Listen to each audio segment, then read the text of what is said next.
Hi guys, I'm here with another pick a card video. As you can see, what does the rest of the year hold for me when it comes to love? So those are the piles. Sorry for the bad view. I'm gonna pick up the camera. You can choose from pile number 1, 2, 3, and 4. I don't have my crystals to put them on them, but you can still pick based on intuition, numbers, colors. Those are little zodiac cards. From that or whatever you feel, just listen to your intuition. You will be drawn to the right pile. Everyone has their own method, so yeah. Whenever you're ready, we're going to begin with pile number 1.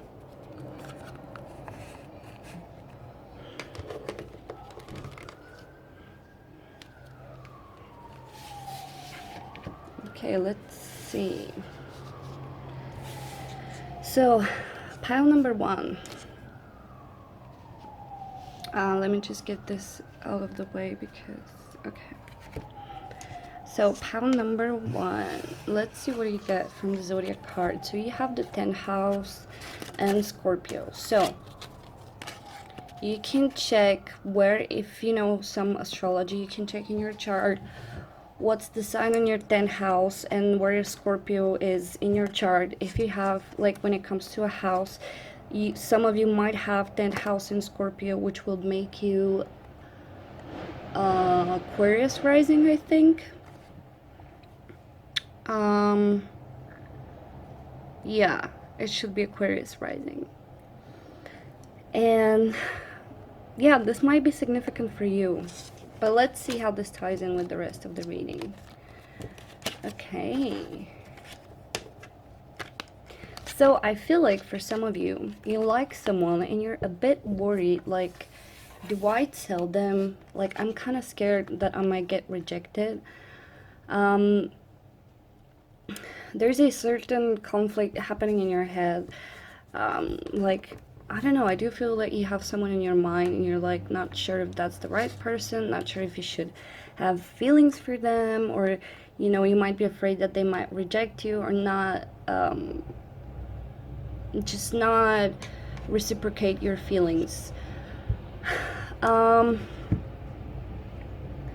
see you've had a very positive moving on, like you've moved forward from a difficult situation, and you're sort of like, I feel like you do, like, there was something pretty hard in the past that happened and you have moved on from it, but you're still a bit hesitant because maybe it wasn't that long ago, and maybe you're still a bit like, but what if it's the same? What if it ends the same way? Like, then what?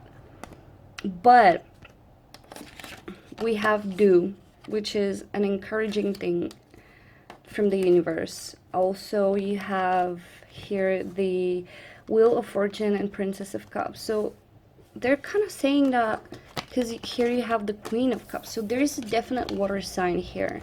You're definitely dealing with a water sign, or you are a water sign yourself, because we have Scorpio here, and Scorpio is a water sign. Now,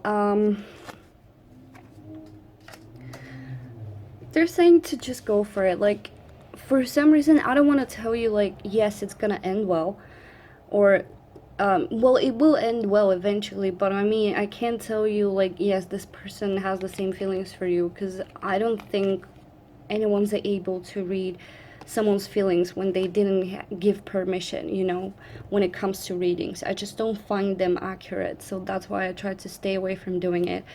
But those cards are very encouraging. Like, this is obviously something destined that has happened or maybe will happen, and there is a lesson for you there, whatever the lesson is. But usually this is a card of luck, which means that the wheel will turn in your favor and luck will be on your side. And this could be you or someone else who is ready to bring some sort of offer. This could be someone you're dealing with, someone you're about to meet, who is ready to bring an offer. This is something very new, very childlike, very innocent, very fresh, And here with the Sun card, like, it says that whatever it is gonna end well, you know? You don't have to worry about nothing. You have to get out of this mental conflict and just trust the universe and trust that whatever is being brought to you is for your highest good.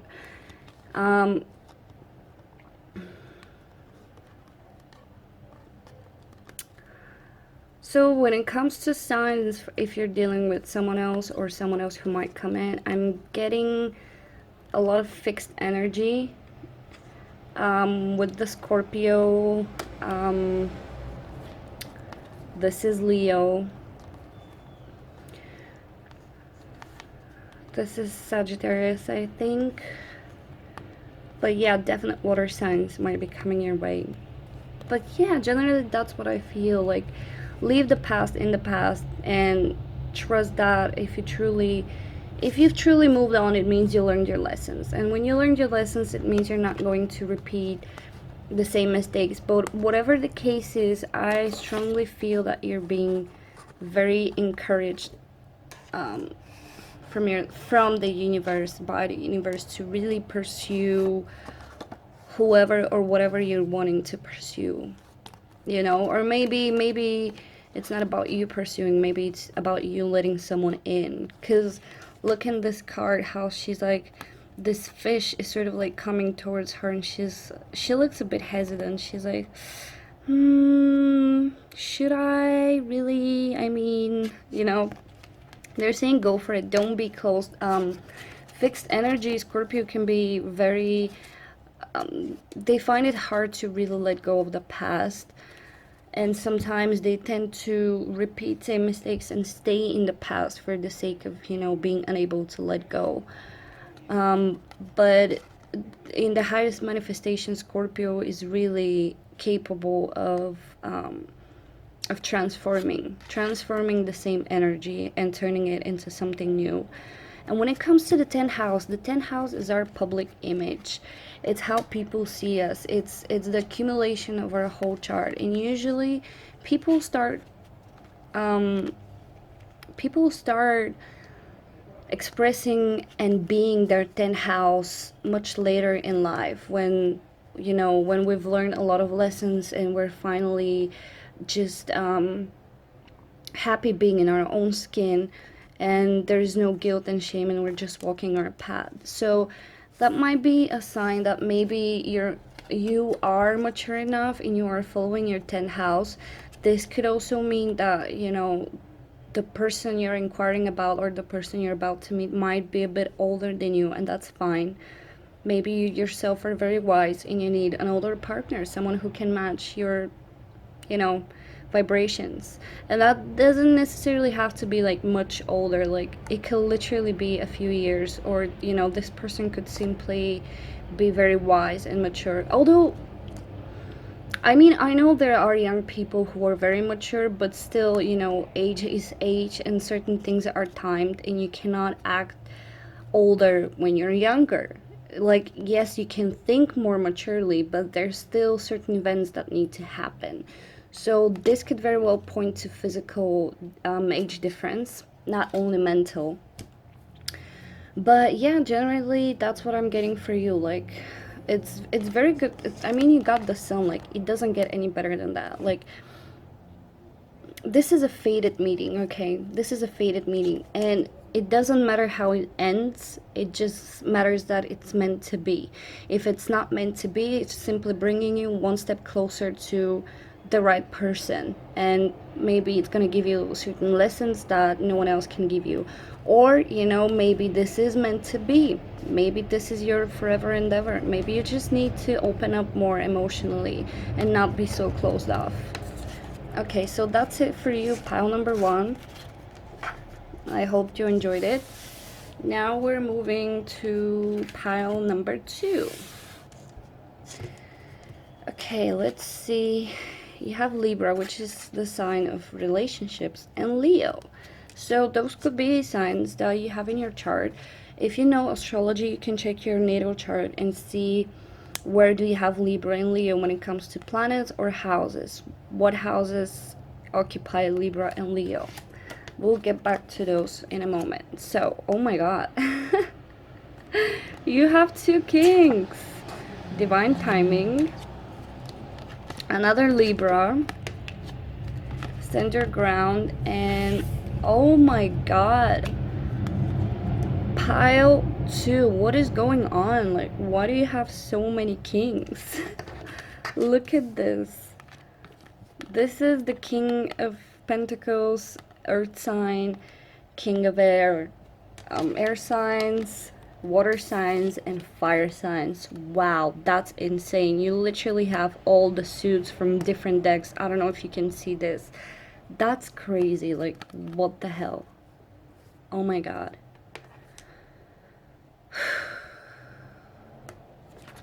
That's insane. You have balance. That's another Libra card. And you have all the 4 elements. Look, do you see how he has the wands, the pentacles, the cups, and the swords? Well, what is that? It's Libra. Damn. That's a very huge message for you. And it's just taking me a while to really see what they're trying to say here. Well, you must have a very dominant Libra in your chart. Sun, moon, rising, your sun, moon, midpoint, a lot of Libra, like in planets, whatever it is, there must be something, because I'm just getting sort of like indecision. It's like you cannot choose the right partner because somehow you can't stand your ground. Like, you don't have high enough standards and you might have way too many options.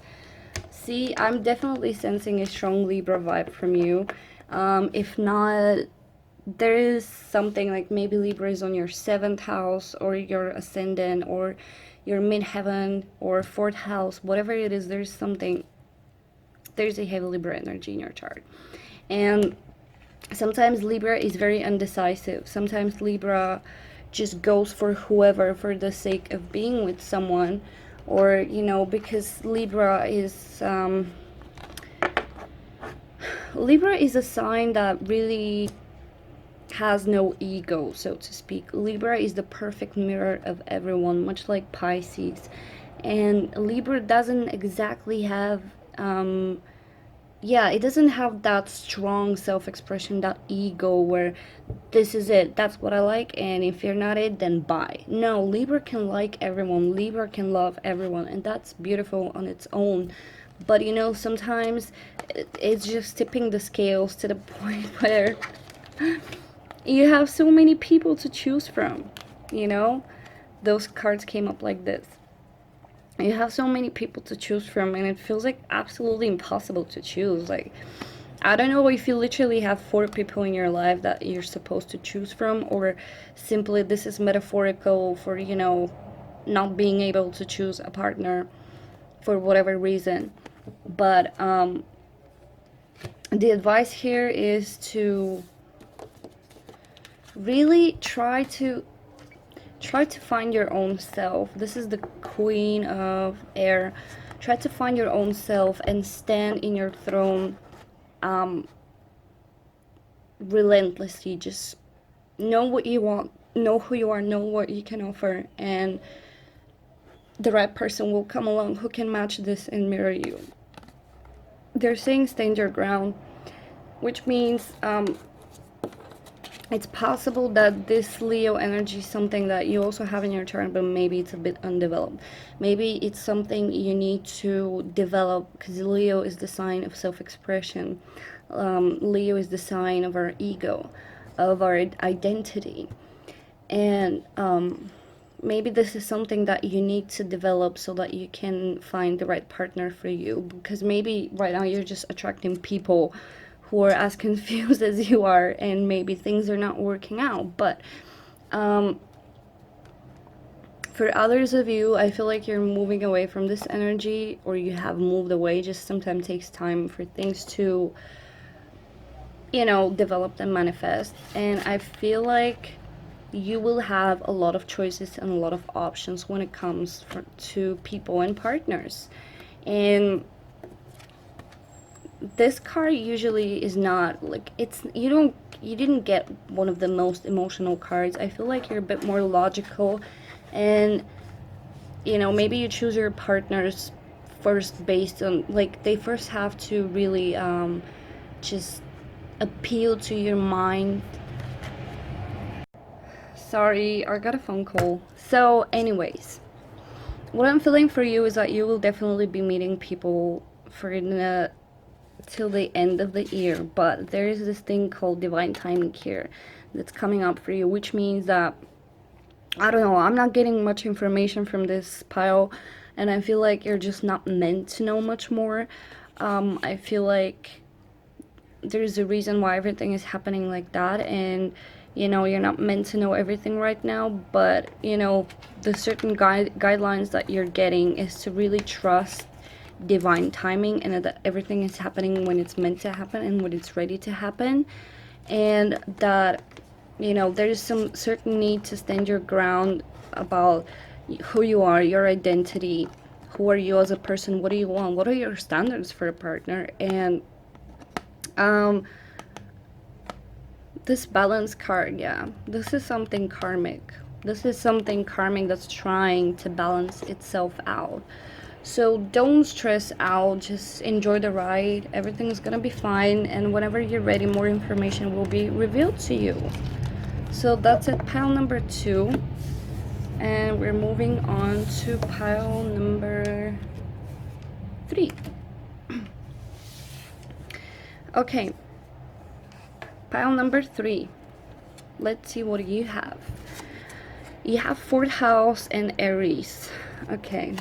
Yeah, you might want to check if you have some knowledge of astrology. You might want to check where in your natal chart, what is the sign in your 4th house, or where does Aries occupies, which house does Aries occupies. That might be somehow significant for you, but we'll get back to them to see how it ties in. Okay, so pile number 2. 3, sorry. I feel like you had to let go of something that was painful, and something that it hurt you to let it go, something you didn't want to let it go, but it's like you knew you had to do it for the highest good. And I feel like you're very spiritual people who trust in the universe, and who trust that whatever is meant to be yours is gonna be yours, and there is no way to really fuck it up pretty much. And I feel like you let this go so that it can be transformed into something more beautiful. And maybe this is something that's been very painful to you, something that was close to your heart. This could deal with a person, with a breakup, but whoever you had to let go of, it was necessary for you to move on, because the situation was toxic, and there was a lot of power struggles in it. Like, there was always someone who had to win, and the other to be the victim. And it's good that you found the strength and courage to move away from this situation, because, and I feel like this is you, like, I feel like you're still in a bit of a healing process, but I feel like this is something that's been going on for a long time, and it was just accumulating for it to reach this point. And I feel like you're very much ready to dive into this new journey. I feel like this is you, and you're very passionate for something new, for a new beginning. Like, you feel renewed inside. And I'm definitely seeing there is maybe something or someone coming towards your way, because you have the 10 of Pentacles. So this feels very much like the one, like, you've had your fair share of lessons and failures and people who are not here to stay.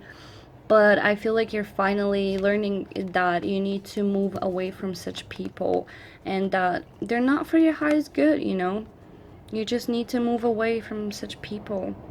And I feel like by moving away from such people, you're moving towards this. this is the most stable and grounded thing ever. Like, this is the full picture. This is the family, the commitment, the marriage, the kids, you know? This is everything that one could possibly want. And however, I feel like whenever I see the moon card in a reading, I feel like, you know, there is certain something that you're not meant to know yet. Things are foggy, things are probably in a process of manifesting, and you know, it's just not time for you to know yet. Maybe things are a bit fragile still, and maybe you knowing might, you know, screw it. But yeah, whenever I see the moon, I just feel like you need to, you might also be dreaming of this person, because this is Cancer, which is funny because fourth house is naturally ruled by, oh wait, this is not the fourth house, this is the ninth house. Okay, I'm sorry, this is the ninth house. So yeah, check your ninth house. Where is it? But this is Cancer. Cancer rules fourth house. It's a very intuitive, dreamy energy, and you could very well be manifesting this person, you know. You could very well be calling them in. I don't know, pile 3, I feel like you have healed from this already. I feel like this is in the past. I feel like this is just old energy. I'm not really much feeling this emotional loss card. It just feels to me that, you know, whatever happened, it happened for a reason. And just know that nothing is lost. Allow yourself to feel the pain if you feel any, but know that there's great things coming your way. And this is a fire sign, and you got Aries, so you know there could be an Aries in your life, or you know an Aries is coming your way, or a certain fire sign that I feel like is gonna be something new and fresh that you actually need in your life. And you have the card Now, which for now, what I'm getting from this is that things are getting manifested now. Like, you are in the process of manifesting, and that's why it's so important to let go of anything that's not serving you, so that you can manifest something new, something fresh, like this rainbow that's getting transformed. After the rainy days, there's rainbows, you know, so that you can manifest something nice, something that you actually want, and something that's just fresh and has nothing to do with your past patterns and past heartbreaks, you know. Okay, so pile number 3, that's your reading. I hope you enjoyed it, and we're moving on to the last pile, which is pile number 4. Okay, pile number 4, let's see what you got. Oh, you have Capricorn in 7th house. So if you know astrology, you might want to check your natal chart and see what sign you have on the 7th house, and where is Capricorn in your chart, like which house is it occupying. The 7th house deals with relationships, and Capricorn is a very traditional family sign, so you might have Capricorn in the 7th house, or you might generally be someone who is very, you know, very serious, very committed, very traditional, someone who wants a family, wants this picture, the happy family. Or this might be someone you're attracting. You might be attracting a Capricorn in your life, or a Libra, a cardinal sign. By the way, you guys, you got 3 cards, so lucky. Okay, so again, you, much like pile 3, you might want to check it, because there seems to be a bit similar messages, but there was something hard and toxic that you had to walk away from. Something that caused you a lot of pain and was not serving your highest good. And I feel like you did a great job. I feel like this was a major lesson for you. Really go check pile number 3, because they had Aries, and this is Aries, and I feel like there's similar piles and you might get more info.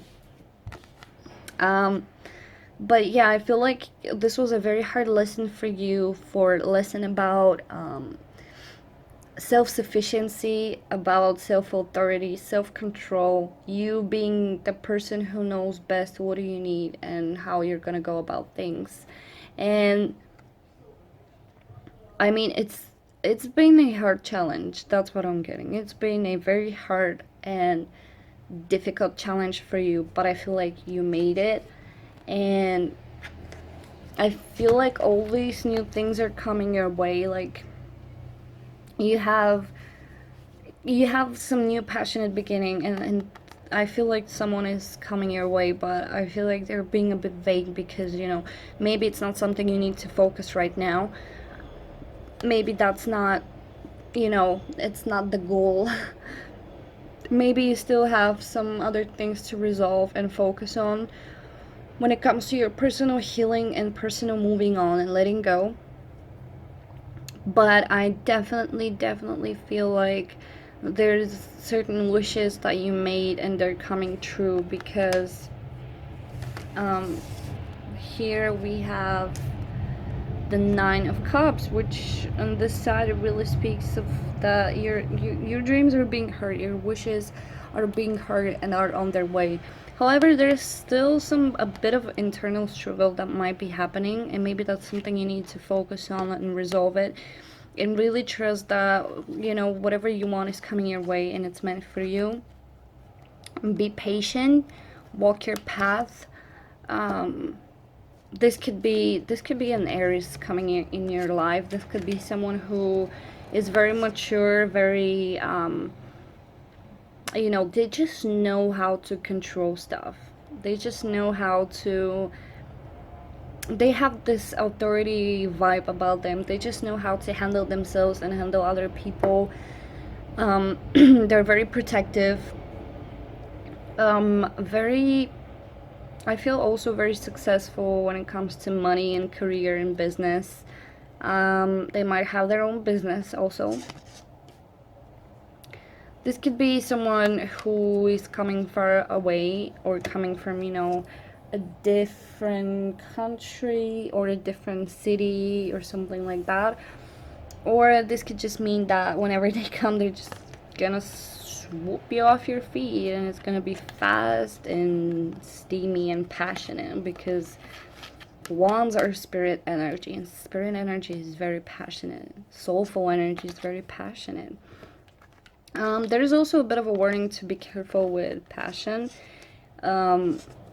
Try to not let it, you know, explode and hurt people. Try to not get into unnecessary battles. I feel like you yourself are a very strong character, very competitive. You might be your own boss. You might be, you know, you're just a very strong individual.